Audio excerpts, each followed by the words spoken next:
Hi, I'm Dave Sleet, and this is the Sleet Report.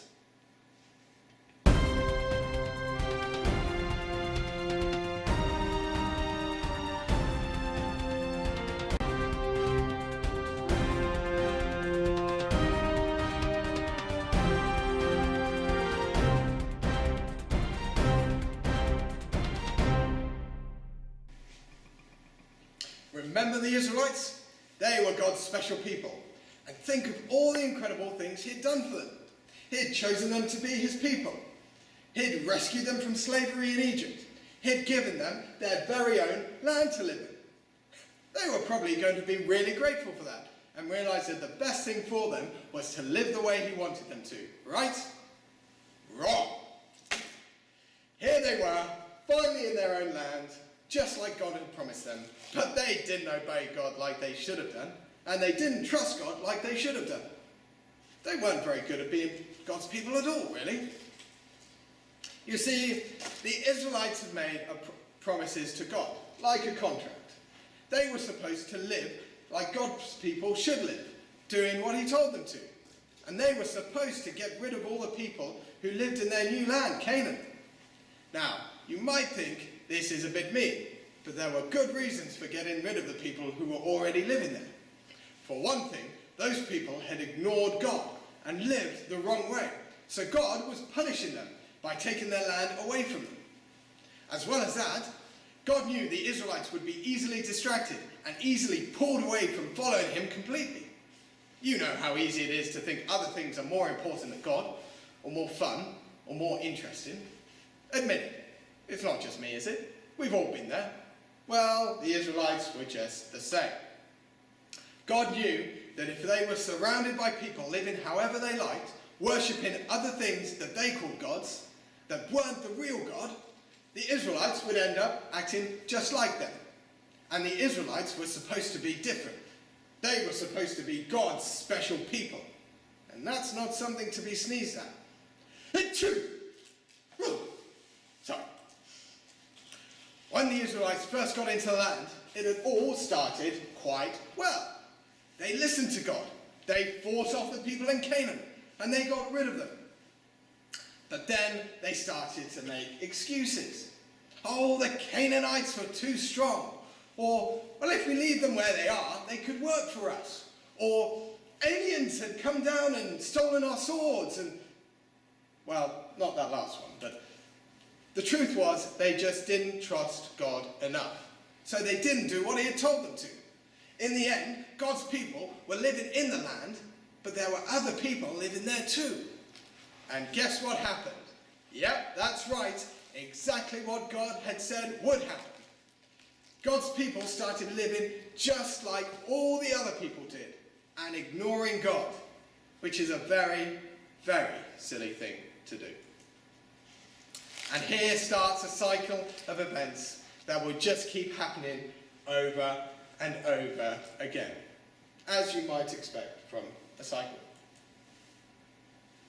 God's people turned their backs on God, and instead of living like He had told them to, they did whatever they wanted to. So God punished His people, letting all those people living around them attack them. Yep, those were the people that the Israelites were supposed to have got rid of. So these people attacked them and robbed them, and generally weren't very nice to them at all. Then God's people had had enough, and they cried out to God for help, because they finally realized that they needed God after all. And God sent them a rescuer, also known as a judge, who rescued them from their enemies and became their leader. But then, as soon as this rescuer died, the people turned their backs on God again, and God punished His people by letting their enemies attack them. Then God's people cried out to God for help, and God rescued His people by sending them a rescuer. Then God's people turned their back on God, and God punished His people, and the people cried out to God, and God rescued His people, and the people turned their backs on God, and God punished His people. The people cried out to God, and God rescued His people. Then God people turned... You get the idea. Anyway, the second of these rescuers, or judges, which God had sent, was called Ehud. No relation to Robin, Ehud. The Israelites had turned their back on God, and God had punished them by letting some people called the Moabites rule over them. For 18 long years, or 18 normal length years really, but they probably felt really, really long. God's people had been ruled over by the Moabites, controlled by them, and made to serve their king, a man called Eglon. King Eglon liked to make the Israelites give him regular presents. It may have been money or some food they'd grown, but it was a way of making sure everyone knew who was in charge. A bit like a bully taking someone's lunch money. Now, if there was anyone who didn't need to be given food, it was King Eglon, because Eglon was really fat. He was a fat man. And that's because he was powerful enough to have plenty to eat, and he didn't have to work particularly hard. He had people to do that for him, so he could do a lot of sitting around and enjoying himself, eating the delicious food people like the Israelites brought him. And who was the man the Israelites chose to take this present to Eglon? It was Ehud, God's rescuer. Coincidence? I think not. This was how God was going to rescue his people. Now, I don't think the Israelites quite knew that though. Ehud was the last person they would expect to rescue them. He was left-handed. That's right, left-handed. There was no way a left-hander could do anything heroic.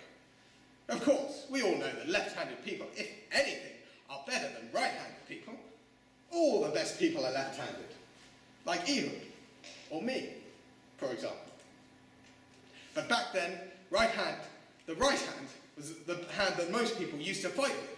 So if you couldn't use your right hand, you were seen as weak, because you couldn't fight properly.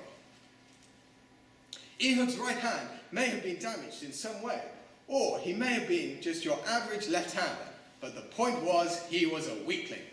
And this was the man who ended up alone with King Eglon. So, here together were two very different men. There was the fat, powerful King Eglon, who bullied and controlled God's people for 18 years, and there was Ehud, who appeared so unthreatening that they hadn't even searched him properly for weapons before they left him alone with a king. Now, who do you think would win in a fight between them? King Eglon, I would have thought. Plus, he had his very own army to fight with. But hang on, don't forget about God, because God is the one who is really in control here. And he is bigger than any king, even King Eglon. Eglon may have been king, but he hadn't created any universes, had he? No, he hadn't.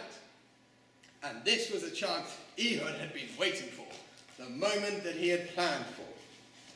Before Eglon realized what was happening, Ehud reached with his left hand, grabbed the sword that he'd hidden, and... Now, the next bit is a bit horrible, so you might want to cover your ears if you don't like horrible bits. Ehud stabbed the sword so far into the king's belly that it completely disappeared, handle and all, and the fat closed around it. And poo came out. Yuck. Okay, you can uncover your ears now. I said you can uncover your... Oh, never mind, they'll get it eventually. So, King Eglon was dead. That big, powerful king who'd bullied God's people for 18 years was dead. Killed by someone who no one thought was a threat. King Eglon was probably a very scary man, but God had made him look small and silly, because God was much bigger and much more powerful than Eglon ever was. God may have used Eglon to punish his people, but God had always been the one who was really in control. After he killed the king, Ehud went out and led the Israelites as they defeated the Moabites and finally ended the control they had over them. The Israelites had won. God had rescued his people, and he'd used a weak, unlikely rescuer to do it. It just shows that God was the one who had the real power. God was the real rescuer.